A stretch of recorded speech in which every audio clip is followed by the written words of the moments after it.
ठीक है, हो गया। तो आज अपना स्टार्ट करेंगे अपना new chapter, that is chapter 3 metals and non metals. ठीक है, तो अपन ने एसिड बेस तक कंप्लीट कर लिया है। तो अपना एसिड बेस में से कुछ रिमूव हुआ ही नहीं था, तो कंप्लीट ही था, तो सभी को समझ में आया। तो एसिड बेस एंड सॉल्ट्स, ठीक है ना। तो एसिड बेस एंड सॉल्ट्स में से क्वेश्चन बनने के जो चांसेस हैं वो ज़्यादा होते हैं, क्योंकि उसमें काफ़ी चीज़ें होती हैं। थोड़ा सा लेंदी है, लिटिल बिट, ज़्यादा तो नहीं, लेकिन केमिस्ट्री में बात करें तो शायद फर्स्ट नंबर या सेकंड नंबर पे उसको मानते हैं कि थोड़ा लेंदी है ना केमिस्ट्री में। तो समझ में आया, बेसिक टर्म्स थी। मोस्टली क्या यूज हो रहा था अपना, एसिड प्लस बेस मिल रहा था, तो क्या बन रहा था, सॉल्ट प्लस वाटर। ये रिएक्शन याद रखना, ये कहीं ना कहीं किसी भी तरीके से, चाहे in the form of non metallic oxide, form of metallic oxide, in the form of neutralisation reaction, in the form of something, कुछ ना कुछ इससे रिलेटेड 100% आएगा ही आएगा। ठीक है, तो ये बात हो गई अपनी acid and base and salts की। अब अपन अपना नेक्स्ट चैप्टर स्टार्ट करते हैं, that is metal and non metal. तो सबसे पहले अपन यहाँ पे जो डिस्कशन करेंगे स्टार्ट, वो करेंगे मेटल का। तो सबसे पहली मेरे को बात बताओ, व्हाट इज मेटल। जनरल आप मेटल के बारे में क्या जानते हो, व्हाट इज मेटल, क्या होता है मेटल?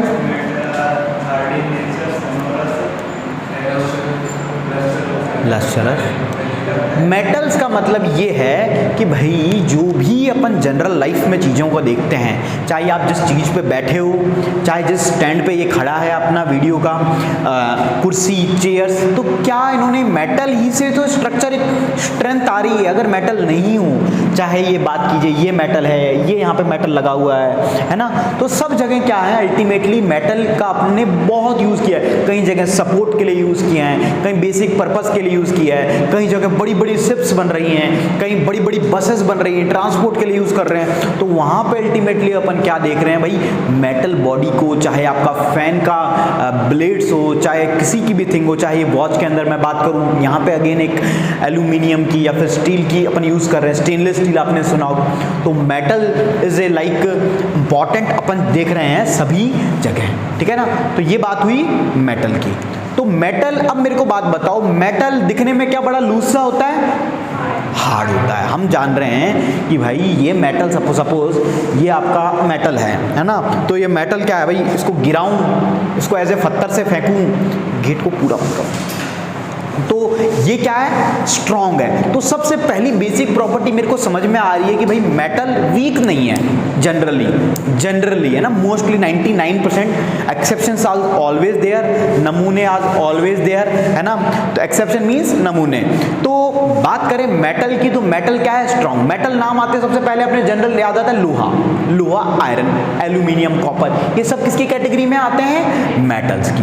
अब बात आती है, जब भी अपन मेटल्स को यूज करते हैं, जो भी अपनी, अब भाई आप कोई जमीन से खोदा मेटल, वो तो भैया इसको पत्थर वत्थर, क्या अपन उसी मेटल को यूज करते हैं या उसको रीडिफाइन करते हैं, प्यूरिफाई करते हैं, उस तरह से करते हैं भाई, जो अपन को डायरेक्ट एक्सट्रैक्ट हुआ वो तो नहीं करते, फिर अपन को उसको, तो क्या आपको मेटल्स दिखता है, कोई मेटल्स आपको गोल दिख रहा है, पंखे की आपको गोल दिख रही है, कोई मेटल्स स्ट्रिप्स की फॉर्म में दिख रहा है, तो मेरे को ये समझ में आ रहा है कि मेटल्स को जैसे मर्जी मैं चाहूं वैसे यूज कर रहा हूं। तो कहने का मतलब मेटल्स में वो प्रॉपर्टीज हैं जिस वजह से हम मेटल्स को क्या कर पा रहे हैं, प्रॉपर्ली यूज कर पा रहे हैं। जैसे पहली प्रॉपर्टीज अपन बात करेंगे, फिजिकल प्रॉपर्टीज। पहले अपन फिजिकल प्रॉपर्टीज का मतलब होता है जो फिजिकल अपीयरेंस है, जो अपन टच कर सकते हैं, फील कर सकते हैं, देख सकते हैं, वो सब किस में आती है, फिजिकल प्रॉपर्टी। केमिकल प्रॉपर्टीज मतलब केमिकली उसके अंदर क्या हो रहा है। तो जब बात करी जाए मेटल की, तो मेटल की जैसे मैं बात करूं, एक प्रॉपर्टी होती है मेलियाबल होता है। मेलियाबल मींस उसको आप, जैसे कोई एल्यूमिनियम का आपके गेट्स होते हैं, टिन सीट्स होती है, वो किसकी फॉर्म में होती है, सीट फॉर्म में होती है, या बड़ा का मोटा का लोहा का टुकड़ा होता है। मतलब जो एक लोहे, आपको एल्यूमिनियम का एक बॉक्स मिला, उसको ठोक ठोक के आपने किस में कर दिया कन्वर्ट, एक थिन सीट्स में कर दिया, जिसको आप अलग अलग पर्पस के भाई मोड़ के यूज करो, सीधा यूज करो, काट के यूज करो, जैसे मर्जी यूज करो, फिर ठीक है। तो मतलब मेटल्स के अंदर एक मलियाबल है। फिर अपन देखते हैं डक्टाइल है। डक्टाइल मतलब हम उसको बात करें इलेक्ट्रिसिटी के अंदर छोटे छोटे वायर्स यूज करते हैं कॉपर में। तो कोई जरूरी नहीं है कि मेटल आपका इतना बड़ा रॉड के जैसा ही होगा, बहुत थिन वायर, बहुत फाइन वायर्स में भी हम यूज़ करते हैं, as in the case of electricity passing, जो अपने इलेक्ट्रिक केबल्स होते हैं उसके अंदर यूज़ कर रहे हैं। तो क्या यूज़ कर रहे हैं? कॉपर। फिर अपन देखते हैं कि बड़ी बड़ी डिजाइनिंग की जाती है भाई मेटल्स के अंदर। Gold is again a metal, silver जो आपके ऑर्नामेंट्स बनते हैं, जो आपके ज्वेलरी बनती है, उसके अंदर बड़ी मीहीन क्या की जाती है? डिजाइनिंग की जाती है। तो वो क्यों हो पा रही है? क्योंकि वो डक्टाइल है भाई, उसको आप वायर्स में भी कर, और उसको आप उसके अंदर कलाकारी कर पा रहे हो। क्यों? क्योंकि वो हार्ड भी है। अगर मान लो बिल्कुल लूज सा होता है तो आप कर नहीं पाते।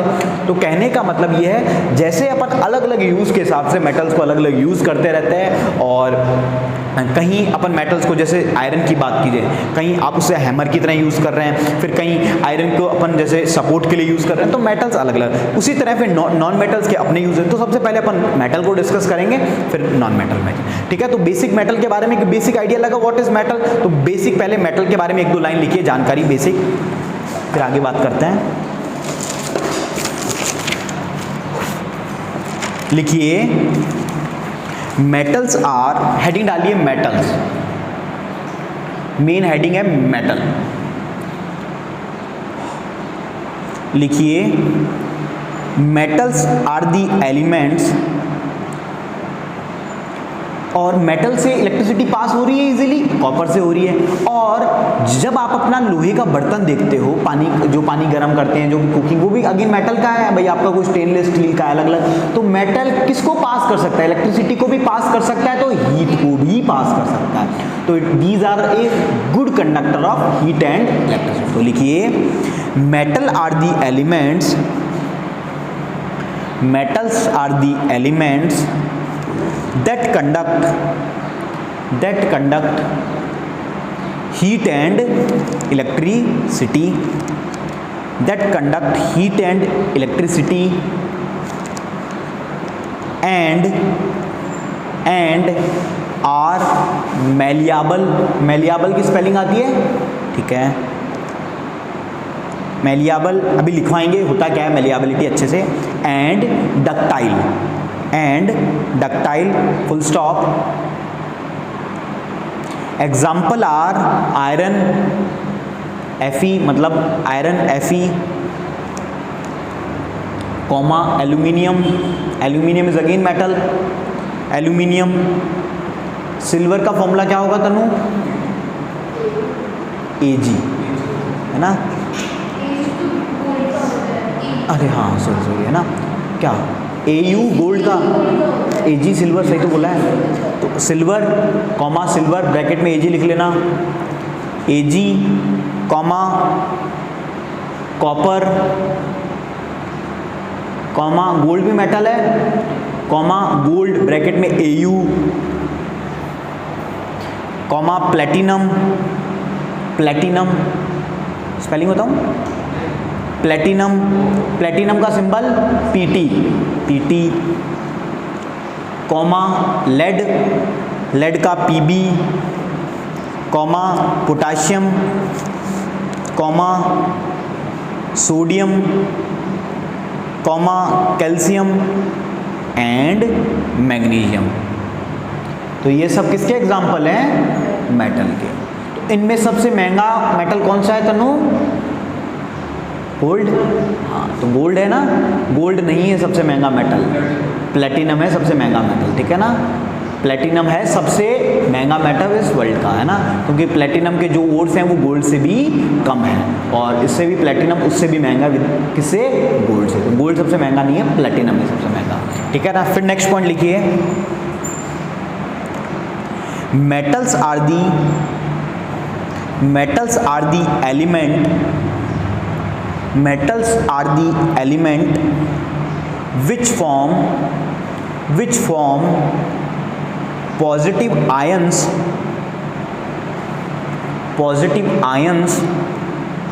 by losing electrons, positive ions by losing electrons, full stop।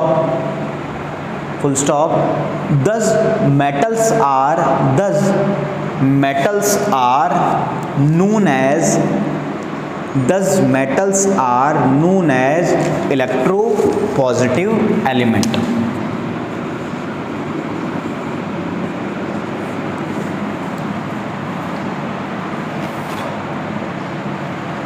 इधर देखो, सोडियम इज ए मेटल और a non metal? Metal. Sodium का एटॉमिक नंबर 11, ठीक है ना। अब इसका अपन कॉन्फ़िगरेशन में लिखते हैं तो क्या लिखेंगे, 281, ठीक है ना।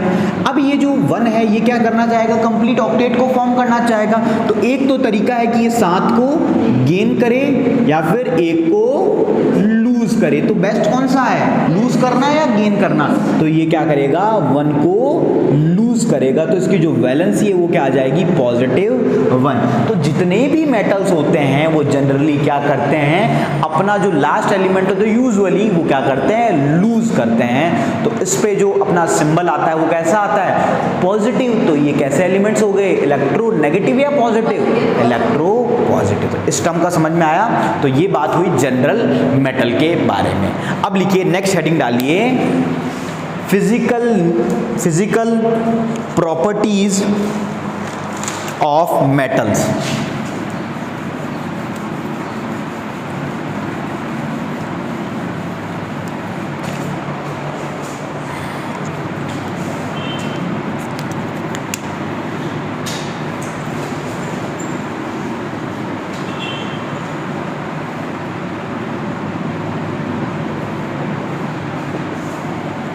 फिजिकल प्रॉपर्टीज का मतलब होता है the term which is related to physical thing से रिलेटेड। तो जब भी बात होती है मेटल की, मेटल सबसे बेसिक से अपने मेटल सुनते अपन को समझ में आता है कि इट इज हार्ड। तो इसकी पहली प्रॉपर्टी है दैट इज हार्डनेस। तो लिखिए हार्डनेस, और हार्डनेस के अंदर लिखिए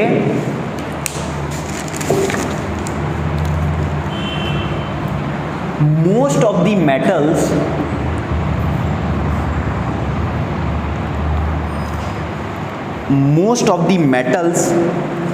are hard।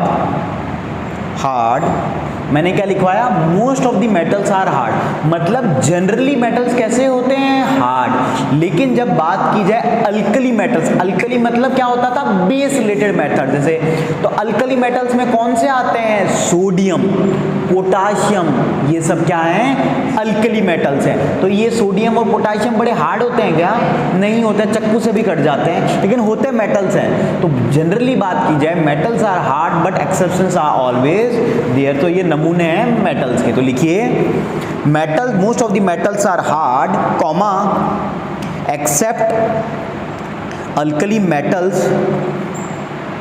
Metals such as sodium comma potassium comma lithium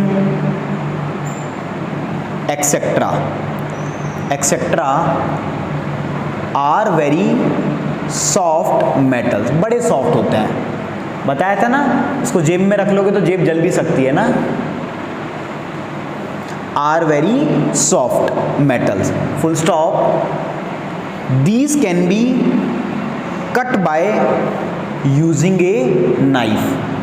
wife नहीं, नाइफ है ना। वाइफ तो किसी को भी कट कर सकती है, नाइफ तो फिर भी मेटल को ही कट कर सकती है। तो यह नाइफ है, ठीक है। चलो, दुखती बोले, कई लोगों की दुखती रग पे हाथ रख दिया है ना। चलो अपन आजाद हैं। लिखिए these can be cut by using a knife, full stop. Second लिखिए स्ट्रेंथ।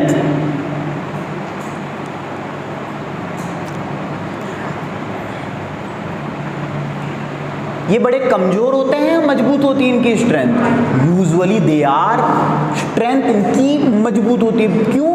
क्योंकि जो इनके अंदर पार्टिकल्स होते हैं उनके बीच में जो फोर्स ऑफ अट्रैक्शन है वो क्या है, स्ट्रॉन्ग है। जैसे अपन ने 9th में पढ़ते थे ना पार्टिकल्स का नेचर, तो सॉलिड, गैस और लिक्विड। तो जो गैस के पार्टिकल्स होते थे बड़े बड़े दूर दूर होते थे। अब बात करें इसकी लिक्विड की तो डिसेंट मॉडरेट होते थे, और बात करें सॉलिड की तो बहुत पास पास एकदम कंजेस्टेड होते थे। तो जो इनका स्ट्रेंथ है वो कैसी है, मजबूत है। मतलब कितना भी कूट लो पीट लो इजीली नहीं टूटते हैं। मतलब इनकी स्ट्रेंथ क्या है, मजबूत है। तो लिखिए, इसीलिए हम इनको भाई शिप्स में यूज़ करना, बड़ी बड़ी बसेस में यूज़ करना, ऐसा थोड़ी है प्लास्टिक की बस बना दी है ना, वो नैनो जैसी, नैनो मतलब नैनो में भी मेटल ही है, लेकिन वो ऐसे लगता है ना खिलौना सा, एक टक्कर में साइकिल वाले भी एकदम, अरे मेरे पास तो साइकिल है, तेरे पास तो नैनो है, मतलब साइकिल वाले को भी घमंड है अपनी साइकिल पे, लेकिन नैनो वाले को शर्म आ रही है, क्यों एकदम वो ऐसा लगती थी, इसलिए तो नैनो बंद हो गई थी। चलो तो लिखिए, स्ट्रेंथ में लिखिए, most of the metals are strong and have tensile strength, tensile, TENSILE, tensile strength. Tensile का मतलब क्या है यहाँ पे, कोई बताना चाहेगा? टेंसाइल स्ट्रेंथ का मतलब ये होता है कि लाइक मैंने एक मेटल लिया, मान लीजिए ये मेटल रॉड है, इसको मैं क्या करूं, पकड़ूं और इसको ऐसे तोड़ने की कोशिश करूं, मतलब ऐसे पकड़ के, तो भाई कितनी ताकत लगाऊंगा तो ऑब्वियसली लोहा मुड़ेगा, लेकिन बहुत मुड़ जाएगा, लेकिन वो इजीली टूटेगा नहीं, मतलब टेंसाइल, उसमें टेंशन है, वो बहुत अच्छा है, मतलब टेंसाइल स्ट्रेंथ है उसकी, मतलब वो धागे की तरह हो सकता है, मतलब मुड़ जाएगा लेकिन इजीली टूटेगा नहीं, तो ये इसको बोलते हैं टेंसिलिटी, टेंसाइल स्ट्रेंथ बोलते हैं। ये 11th का कॉन्सेप्ट है, 9th में भी आपने मे भी कहीं जगह पढ़ा हो, मैकेनिक्स का पार्ट आ जाता है। तो जो मेटल्स की बात करें उनका टेंसाइल स्ट्रेंथ, मतलब उसको मोड़ दो, है ना, पकड़ के मोड़ दो, जैसे आप लोहे को मोड़ोगे तो मुड़ जाएगा लेकिन टूटेगा नहीं, ऐसा थोड़ी है कि आपने ऐसे करा मुड़ गया लेकिन टूटता नहीं है ना, लेकिन उसी तरह कांच को करो, कांच तो मुड़ता है ही नहीं, कांच तो टूटेगा क्योंकि वो ब्रिटल है, ब्रिटल है ना कांच, कांच में टेंसाइल स्ट्रेंथ मतलब जीरो के बराबर है, और लोहे में या मेटल्स में क्या है, एक अच्छी टेंसाइल स्ट्रेंथ होती है। इसीलिए अपनी जो बड़ी बड़ी जो ट्रांसमिशन लाइन्स आप देखते हो ये ऐसे झूलती रहती है ना, अभी मान लो इतनी इतनी झूल रही है, मतलब एक खंबा वहाँ है वो देखी होगी आपने और एक खंबा यहाँ, तो वो बीच में झूलती रहेंगी लेकिन टूटती नहीं है, अगर मान लो उनमें टेंसाइल स्ट्रेंथ अच्छी नहीं होती तो जल्दी से टूट जाती। इसीलिए अपन वहाँ पे यूज करते हैं एल्यूमिनियम, और एल्यूमिनियम की इंजीनियरिंग में पढ़ाया जाता है कि एल्यूमिनियम की जो टेंसाइल स्ट्रेंथ है दूसरे मेटल्स की कंपेयर में अच्छी होती है, ठीक है ना, इसीलिए अपन एल्यूमिनियम वायर यूज करते हैं, उनकी कॉस्ट भी सस्ती होती है। तो लिखिए tensile strength, because of this comma big structures are made using metals such as copper and iron, copper और आयरन से हम इनको यूज करते हैं बड़े बड़े शिप्स में बनाना, स्ट्रक्चर्स बनाना, ठीक है। तो ये बात हो गई किसकी, स्ट्रेंथ की। थर्ड पॉइंट लिखिए स्टेट, इनकी स्टेट कैसी होती है, अवस्था कैसी होती है, सॉलिड, लिक्विड या गैस, सॉलिड। तो लिखिए metals are solid at room temperature, और स्टेट का नमूना कौन है इसमें मेटल्स में, नहीं वो तो सॉलिड फॉर्म में है, mercury is again a metal. जो आपको बुखार होता है तो डॉक्टर मुंह में डालते हैं ना गंदी सी दवा, वो एक, अब तो आजकल तो डिजिटल हो गए, थर्मोमीटर आजकल तो डिजिटल आ गए, पहले थर्मोमीटर आते तो उसमें एक वो लाइन सी चलती थी धीरे धीरे, तो उसमें क्या होता था, अल्टीमेटली मरकरी होता था, तो मरकरी इज अगेन मेटल, एक मात्र ऐसा मेटल जो लिक्विड फॉर्म में है रूम टेम्परेचर में भी। तो लिखिए metals are solid at room temperature except for mercury, और मरकरी का सिंबल है Hg।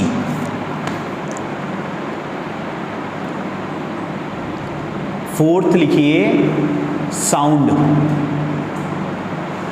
मेटल से धूम मचती है ना, सब रॉकस्टार बन जाते हैं गिटार लेके, एक फोटो तो बनती है डालने की, बोले गिटार बजाना आए या ना आए सब ऐसा करते हैं ना कि भाई किसी के फ्रेंड के पास मिलकर एक फोटो तो खिंचा दे कम से कम कहने को तो होगा कि भाई हम भी कोई रॉकस्टार है। तो अब बात आई साउंड की, मतलब मेटल्स सोनोरस होते हैं, मतलब अगर मान लो इसको मैं मारूं, दीवार पे मारूं इसको, टीन को, तो आवाज़ करते हैं। तो जो छोटे छोटे आप जो गिटार्स देखते हो, इंस्ट्रूमेंट देखते हो, उसमें सिंपली छोटे छोटे वायर्स होते हैं और उनको आप इसे टच करते हो तो बड़ी प्लीजेंट वॉइस क्रिएट होती है। तो इसका मतलब ये है कि metals create their own sound. तो लिखिए मेटल्स प्रोड्यूस रिंगिंग साउंड, रोज घर पे तो सुनते ही हो बर्तनों की आवाज़, फेंक फेंक के आवाज़ कम, बर्तन ज़्यादा बोलते हैं, है ना।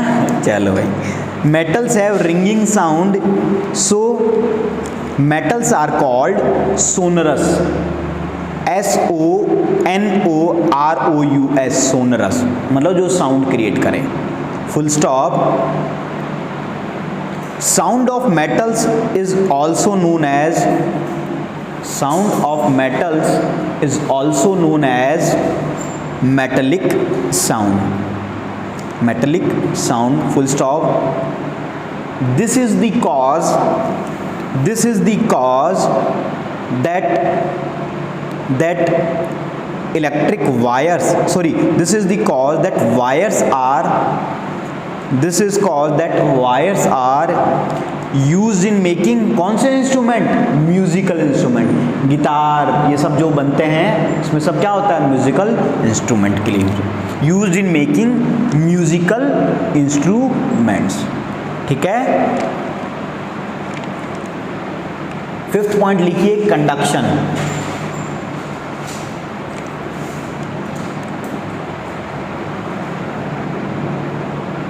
अब बात आती है what is conduction.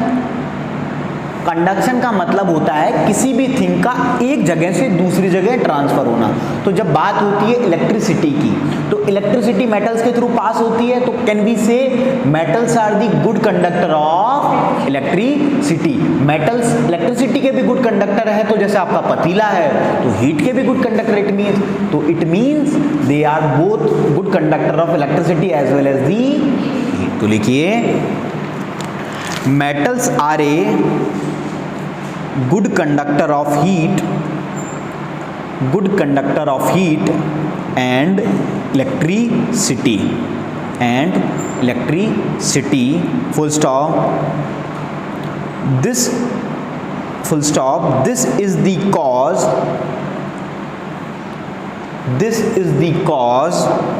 that electric wires are made of, electric wires कौन से मेटल के बनते हैं, आयरन के बनते हैं क्या, कॉपर, और अभी आपको बताया एग्जांपल एल्यूमिनियम। तो अभी आपके जो घर में है वो कॉपर के, और जो बड़ी ट्रांसमिशन लाइंस होती है वो किसकी, एल्यूमिनियम की। कॉपर महंगा है, नहीं तो आधे लोग पता है पहले कॉपर के बना करते थे। पता है कैसे चोर लोग थे कि रात को होते थे, लाइट चली गई, लाइट काटी ट्रांसफार्मर की, तार काटा, टोली आई, तार ही चोर के ले गई, और इसमें से कॉपर, हाँ ऐसा होता है। फिर देखा कि तार ही तोड़ के ले गए। तो ये इंडिया है यहाँ पे, इसलिए फिर धोखा कि फिर देखा बिजली इलेक्ट्रिसिटी बोर्ड ने ऐसे, तो ये सारा तांबा महंगा बिकता है ना, तो इन्होंने फिर हटाया और फिर एल्यूमिनियम डालने लग गया, है ना। तो लिखिए, लाइक कॉपर एंड एल्यूमिनियम। ठीक है, 5 पॉइंट हो गए। 5th 6th लिखिए, this cause that electric wires are made of metals like copper and aluminium.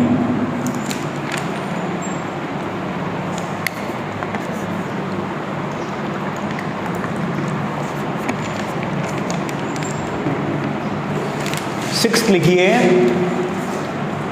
malleability।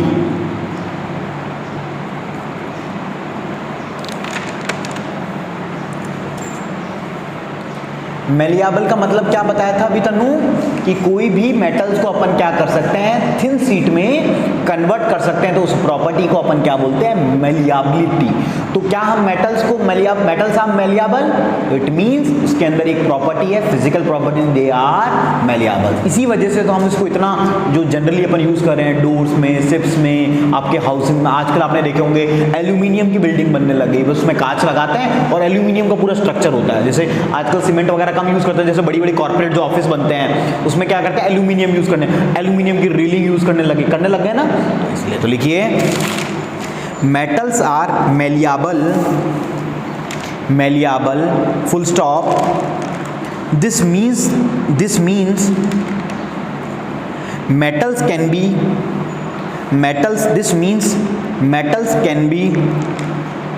beaten into a thin sheet, full stop.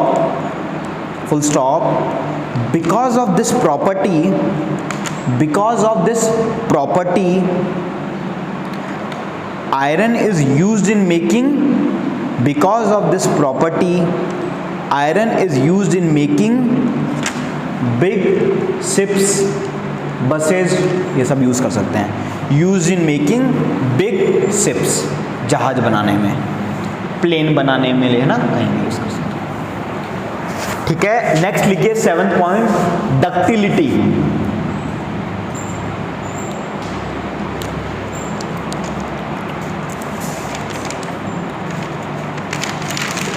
Ductility का मतलब क्या बताया मैंने अभी? डक्टिलिटी का मतलब होता है कि कोई भी मेटल्स को आप थिन वायर्स में कन्वर्ट कर सकते हो, और अगर आप थिन वायर्स में कन्वर्ट कर सकते हो इट मींस आप इसको ज्वेलरी में यूज कर सकते हो, आप इसको इलेक्ट्रिक केबल्स में यूज कर सकते हो, आप रेलिंग्स में यूज, रेलिंग में तो नहीं, किसी कोई बांधने के स्ट्रक्चर में काम कर सकते हो, अलग अलग वेरियस पर्पजेस के लिए यूज है। तो लिखिए डक्टिलिटी। डक्टिलिटी में लिखिए metals are ductile, metals are ductile, full stop. This means metals can be, this means metals can be drawn into thin wires, drawn into thin wires, full stop. Because of this property,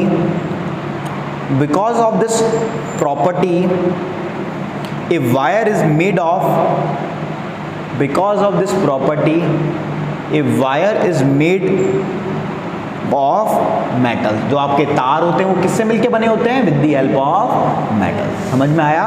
next लिखिए melting point and boiling point.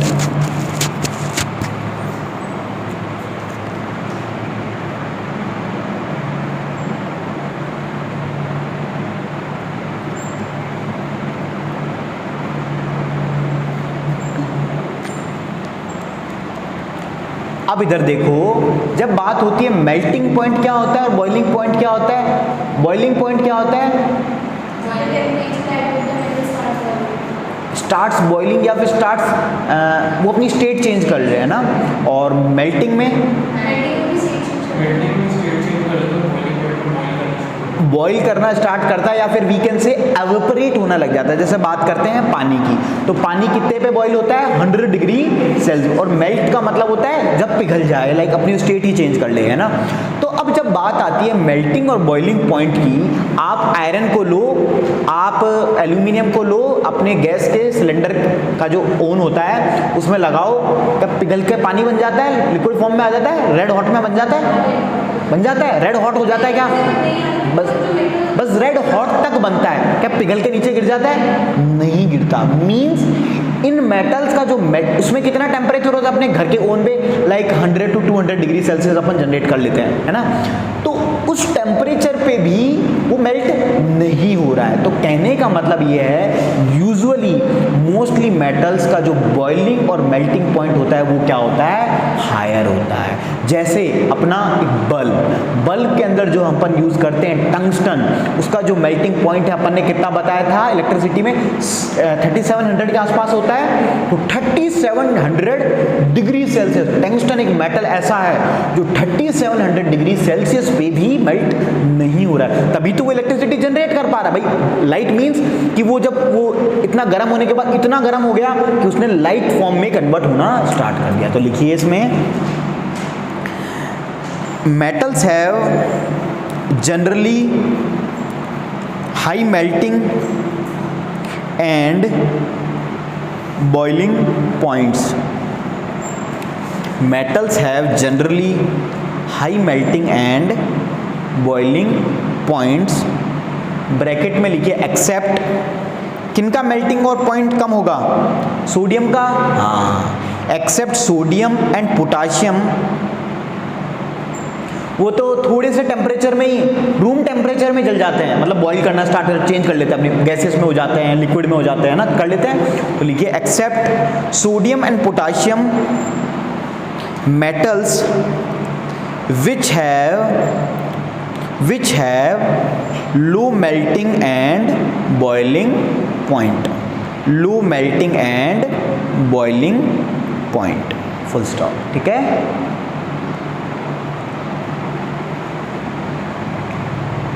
कितनी properties हो गई अपनी? 8 हो गई। 9th one लिखिए, density. समझ में आ रहा है ना सभी को? चलो अभी थोड़ा सा थ्योरी पार्ट है, फिर अभी इसका केमिकल में पढ़ना पड़ेगा अच्छे से। अब डेंसिटी का मतलब मुझे कोई बताएगा? ठीक है, मैथमेटिकली ठीक है, मास अपॉन वॉल्यूम। और फिजिकल मींस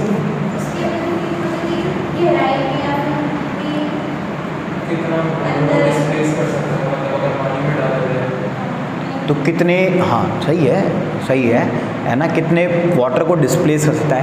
क्या मैं डेंसिटी को अगर मेरे को जनरल बताना हो, मान लीजिए ये मेरा एक सॉलिड मटेरियल है, ये प्लास्टिक से मिलके बना है, ये स्ट्रॉन्ग है, तो इसके अंदर जब अपन मैटर पढ़ते हैं 9th के अंदर, तो ये कोई ना कोई पार्टिकल से मिलके बना है, छोटे छोटे, तो वो क्लोजली पैक्ड है या उसमें स्पेस है बड़ा?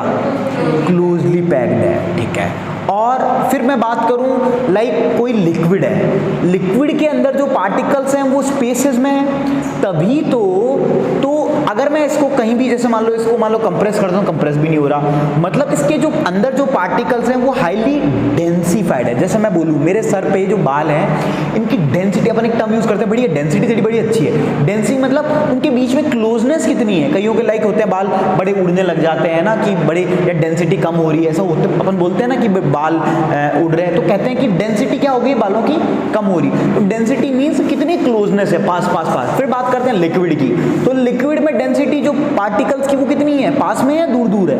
दूर है। इसीलिए किसी भी स्ट्रक्चर में डालते हैं वो वैसा ही शेप ले लेता है। भाई उसको गिलास में डाला, गिलास का ले लिया, बोतल में डाला, बोतल का ले लिया, और किसी में डाला उसका ले लिया, कंटेनर का शेप ले लिया। फिर बात करते हैं गैसेस क्या, तो भाई पार्टिकल इतने दूर हैं, उनको तो शेप, उनका कोई डेफिनेट शेप ही नहीं है, मतलब वो है या नहीं है उसका कोई प्रेजेंस, मतलब अभी ऐसे कर रहा हूँ, मतलब डिस्प्लेस हो रही है गैस, लेकिन अपन को पता ही नहीं चल रहा, इतने दूर। तो डेंसिटी का मतलब ये है कि कोई भी जो एटम्स है, पार्टिकल्स है, कितनी क्लोजली पैक्ड है। तो जैसे अलग अलग मैटर की अपनी अपनी डेंसिटी होगी। जैसे मान लो रबड़ है, रबड़ भी सॉलिड है, लेकिन रबड़ की डेंसिटी कम है तभी तो खिंच जा रहा है। लेकिन मेटल को लंबा करके बता दो आपके हाथ से हो जाए तो नहीं होगा ना। समझ में आए तो डेंसिटी क्या होता है। तो मेटल्स की डेंसिटी लो होगी, हाई होगी? हाई होगी। तो लिखिए most of the metals have a high density, full stop। ठीक है, और लास्ट पॉइंट लिखिए 10th point, colour.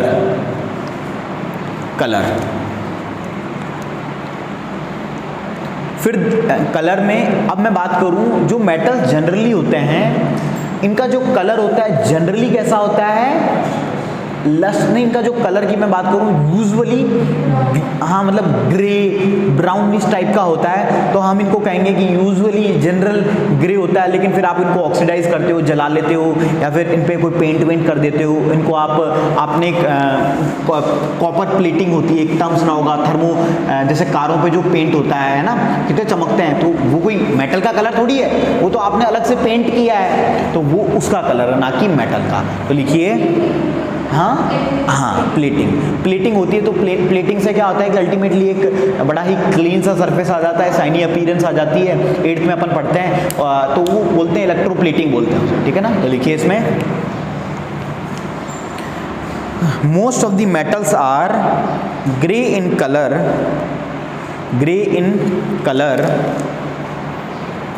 But gold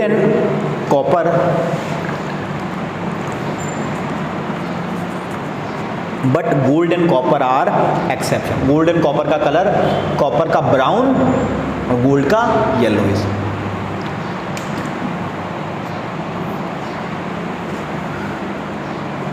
तो ये बात हो गई इनकी फिजिकल प्रॉपर्टीज। अब अपन बात करेंगे, तो फिजिकल प्रॉपर्टी समझ में आई सभी को?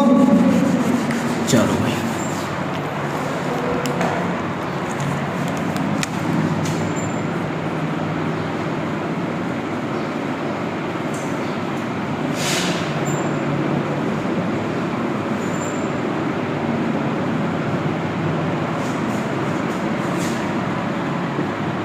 हेडिंग डालिए केमिकल प्रॉपर्टीज ऑफ मेटल, और इसमें फर्स्ट है रिएक्शन विद ऑक्सीजन।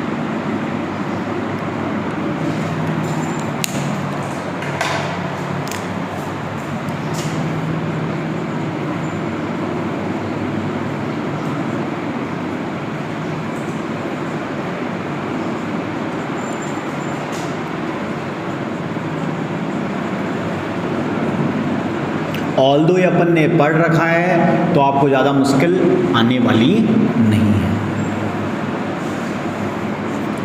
इधर देखो, बात कर रहे हैं अपन केमिकल प्रॉपर्टीज ऑफ मेटल की। तो सबसे पहले अपन रिएक्शन पढ़ेंगे कि जब भी कोई रिएक्शन होती है मेटल की विद ऑक्सीजन, ऑक्सीजन अपने आसपास है, तो ऑक्सीजन से जब भी रिएक्शन होती है तो हम क्या देखते हैं कि जो मेटल है जब ऑक्सीजन से रिएक्ट करता है तो क्या क्रिएट करता है, मेटल ऑक्साइड। ठीक है, अब बात करूं, सबसे पहला अपन एग्जांपल लेते हैं सोडियम का। तो सोडियम रिएक्टिविटी सीरीज के टॉप पे आता है, नीचे आता है, टॉप मतलब सेकंड मोस्ट पे, पोटाशियम के बाद में टॉपर है एक तरीके, टॉप फर्स्ट सेकंड में है। तो कहने का मतलब ये है जो जितना रिएक्टिविटी सीरीज के ऊपर है वो उतना ज्यादा रिएक्टिव है, मतलब वो मिलने के लिए तैयार है, भाई मर्जी कोई मिल जाए, मिलने के लिए तैयार है। तो जैसे ही वो एयर के कांटेक्ट में आया, मतलब हमने कोई आग वाग लगाई नहीं, सिंपली बाहर निकाला उसको कैरोसिन ऑयल से, तो हमने देखा कि वो क्या कर गया, ऑक्सीजन के साथ रिएक्ट कर गया और उसने क्या क्रिएट कर लिया, सोडियम ऑक्साइड। तो क्या आपने सिंपली इसको इवन रूम टेम्परेचर पे ही इसने क्या क्रिएट कर लिया, सोडियम, और लिटिल बिट हीट भी निकालता है, थोड़ा गर्म भी होता है। तो ये होता है मेटल्स का ऑक्सीजन के साथ। तो जैसे बात की जाए सोडियम की, उसी तरह पोटाशियम भी रिएक्ट करेगा, के, तो के भी अगेन किस तरह रिएक्ट करेगा, पोटाशियम ऑक्साइड। लेकिन बात की जाए कुछ मेटल्स की, जैसे हम बात करते हैं आयरन की, जैसे बात करते हैं कॉपर की। तो जैसे मान लीजिए अभी यहाँ पे कॉपर अपने पड़ा होता है, घर पे भी रहता, तो वो पड़ा है मेटल, क्या वो ऑटोमेटिकली हवा तो अपने एनवायरनमेंट में क्या वो रिएक्ट करता है, भाई पड़ा है वो तो वैसा का वैसा ही रहता है। लेकिन अगर मैं उसको टेम्परेचर दे दूं, मतलब उसको थोड़ी फायर दे दूं, तो ऑक्सीजन के साथ जब रिएक्शन होता है तो वो क्या क्रिएट करता है, कॉपर ऑक्साइड। मतलब कि सभी मेटल एयर के साथ, ऑक्सीजन के साथ एक तरह से रिएक्ट नहीं करते। Those metal who lie in the category at the topper, those metals react very rigorously with, मतलब बहुत तेजी से किसके साथ रिएक्ट करते हैं, with the oxygen. But in the metals like silver, आपका गोल्ड, ये सब क्या करते हैं, रिएक्टिविटी सीरीज के बड़े ही स्टेबल आदमी है, नॉन रिएक्टिव एलिमेंट्स है। जैसे गोल्ड है, गोल्ड आपका का पानी वानी से कोई रिएक्शन नहीं करता, तभी तो आप कान में पहन रहे हो। अभी रिएक्शन कर जाता तो फिर थोड़ी पहनते भाई, फिर तो आपको प्रॉब्लम हो जाती कि ये इसकी अलग नाटक है ना। तो इसलिए क्यों नॉन रिएक्टिव है, नॉन रिएक्टिव है रिएक्टिविटी सीरीज के नीचे, तो वो ऑक्सीजन के साथ, तो ये तो बहुत ही रेयरली रिएक्ट करता है। लेकिन जो मिडल में है, जैसे कॉपर हुआ, आपका आयरन हुआ, आयरन भी रिएक्ट करता है ऑक्सीजन के साथ, लेकिन अगेन विद हीटिंग। पड़ा है, अब जैसे लोहा है पड़ा है, आयरन ऑक्सीजन तो लग रही है इसे, कुछ नहीं कर रहा। लेकिन सोडियम और पोटाशियम ऐसे हैं, जैसे ही वो एयर के कांटेक्ट में आए वो क्या करने लग जाते हैं, रिएक्ट करने लगते हैं। तो लिखिए, हेडिंग डालिए, रिएक्शन विद ऑक्सीजन, और फिर उसके बाद लिखिएगा एक लाइन, फिर जनरल लिखना। Most of the metals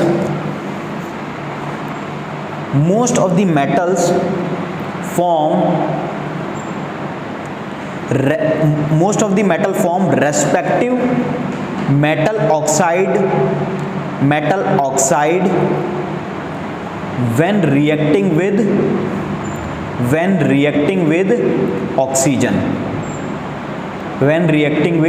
oxygen, full stop। फिर ये लिख लीजिए, इन जनरल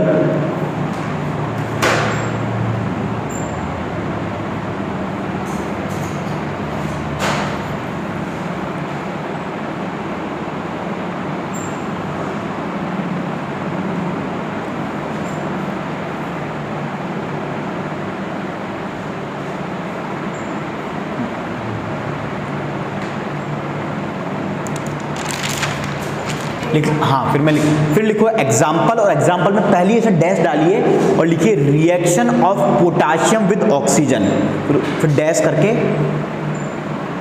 रिएक्शन ऑफ, मतलब ऐसे अलग अलग रिएक्शन पढ़ेंगे कॉपर के साथ कैसे करता है, इसलिए एग्जाम्पल में अलग अलग हैं। Reaction of potassium with oxygen, और उसमें लिखिए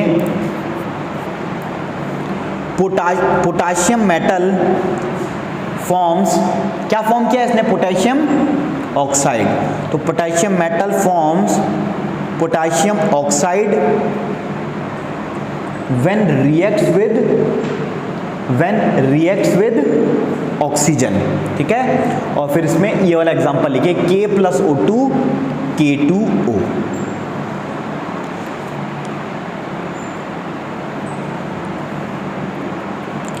लिख लिया। फिर नेक्स्ट डैश डालिए, next example reaction of sodium with oxygen, reaction of sodium with oxygen, और फिर उसमें ये वाला इक्वेशन लिख लीजिए, ये वाला डायरेक्ट लिख लो Na+O2 Na2O, क्या फॉर्म किया, सोडियम ऑक्साइड।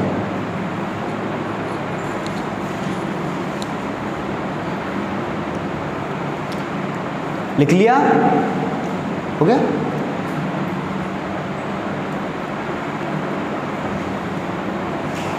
अब इधर देखो, जो अपने रिएक्टिविटी सीरीज के ऊपर क्या क्या लाई कर रहे थे, पोटाशियम, सोडियम, देन लिथियम, देख लो 45 नंबर पेज पे क्या है, देखो एक बार 45 पेज नंबर पे,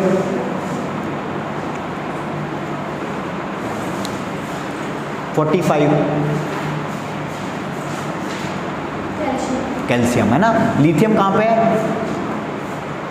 है कि लिथियम या नहीं है, हाँ चलो छोड़ो, बंद कर दो, बस ठीक है। अब इधर देखो, कहने का मतलब ये है कि जो सोडियम, पोटाशियम, ये सब क्या होते हैं, एक तरीके से अल्कली मेटल्स हैं, है ना, बेसिक मेटल्स हैं। तो ये जो भी मेटल्स होते हैं ये बड़ी लेट रिएक्ट करते हैं या विग्रसली रिएक्ट करते हैं, है ना, मतलब बहुत जल्दी से, मतलब जैसे एयर का, मतलब कुछ आपको देने की जरूरत नहीं है, बस कैरोसिन से बाहर, कैरोसिन में पड़े रहते हैं जनरली, निकालो, यहाँ रखोगे, देखोगे धुआं निकलने लग गया, मतलब उसने ऑक्साइड फॉर्म करना। तो क्या हुआ, कहने का मतलब है सोडियम, लिथियम और आपका पोटाशियम, ये सब है अल्कली मेटल, तो दे रिएक्ट विग्रसली। तो पॉइंट डालिए, उसको डबल स्टार डालिए, मतलब इंपॉर्टेंट है। Lithium comma potassium, lithium comma potassium comma sodium etc are known as alkali metals, full stop. Alkali metals react vigorously with oxygen, बड़े ही जल्दी से रिएक्ट करते हैं विद ऑक्सीजन, ठीक है।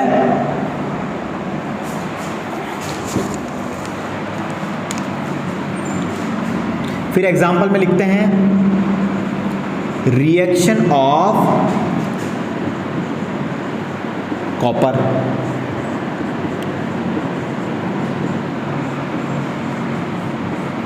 तो जब जैसे मान लीजिए, अब बात कर रहे हैं अपन कॉपर के, भाई वही चल रहा ऑक्सीजन, तो अब जब कॉपर को आपको रिएक्ट करना है तो आपको क्या देना पड़ेगा, थोड़ा हीट देनी पड़ेगी, तभी जाके ये क्या करेंगे, कॉपर ऑक्साइड जो है उसको फॉर्म करेंगे without the help of heat, मतलब इसको एक तरीके से जलाना पड़ेगा।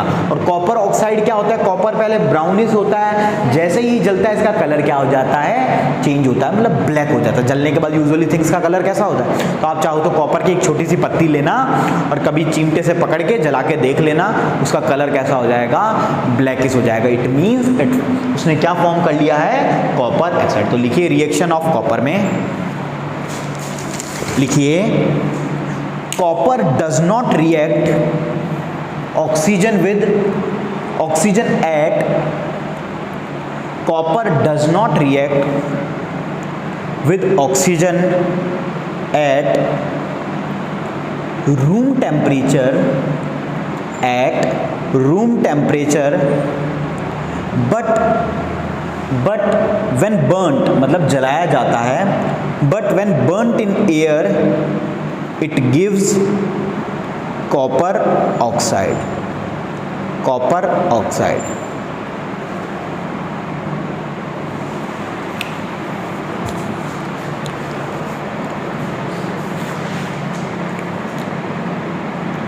हाँ, ये रिएक्शन लिख लो।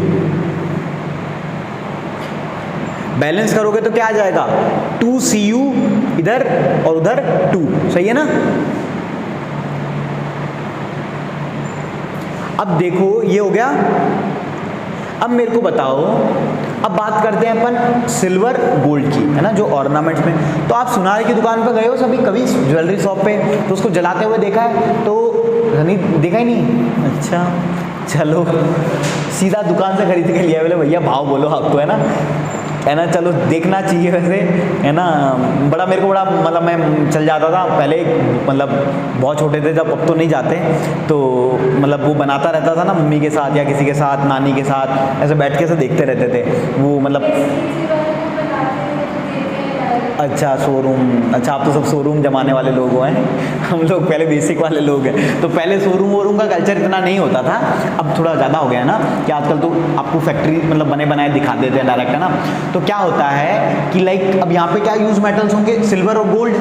कॉपर के तो ऑर्नामेंट कोई पहनते नहीं, वो तो हुला लाला हु वाले लोग पहनते हैं, नाक में कान में, साउथ अफ्रीका वाले लोग है ना, जंगली आदिवासी लोग। देखा होगा ना आपने कभी नेशनल ज्योग्राफी को, है ना, नाक में कान, मतलब यहाँ से भी डाल के रखते हैं, पता है, यहाँ से लोअर डाल देते हैं, यहाँ पे भी, मतलब ऐसे अलग अलग कान में डाल के रखते हैं ना। हाँ हाँ, साउथ अफ्रीका में जो ट्राइब्स होती है ना वहाँ पे।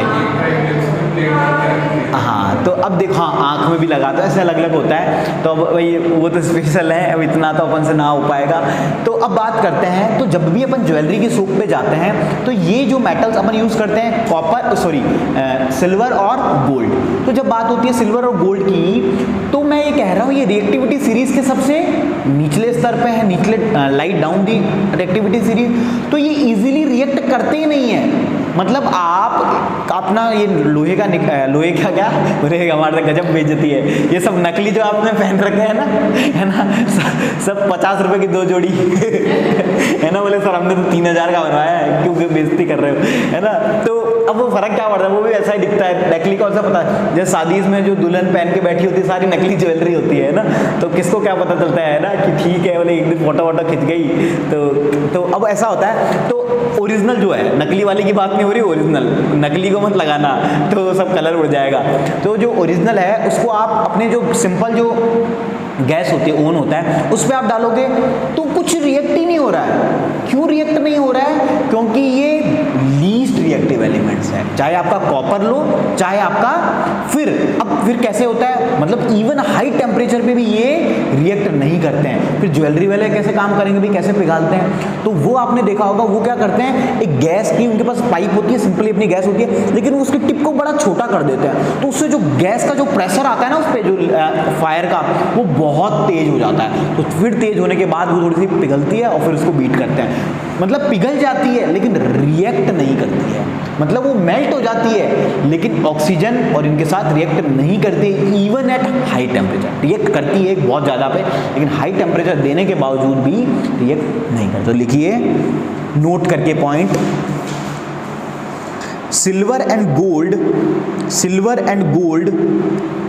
Silver comma gold and platinum, ऐसे लिखो, silver comma gold and platinum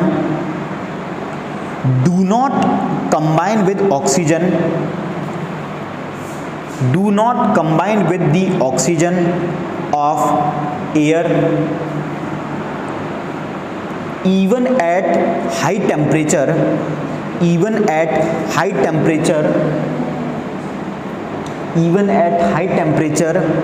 hence they are the most reactive या least reactive,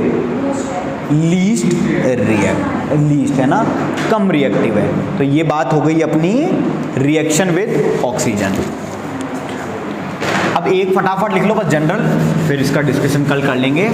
reaction with water,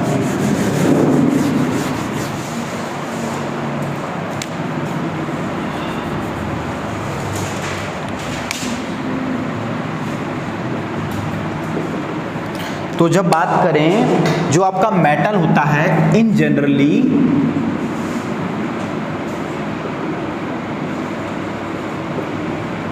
metal जब रिएक्ट करता है वाटर के साथ, दैट इज H2O के साथ, तो क्या फॉर्म करता है? Metal hydroxide plus hydrogen gas, या फिर हाइड्रोजन लिख लो आप सिंपल। ठीक है, ये इतना लिख लीजिए और फिर बाकी का डिस्कशन करेंगे कल एग्जाम्पल के साथ।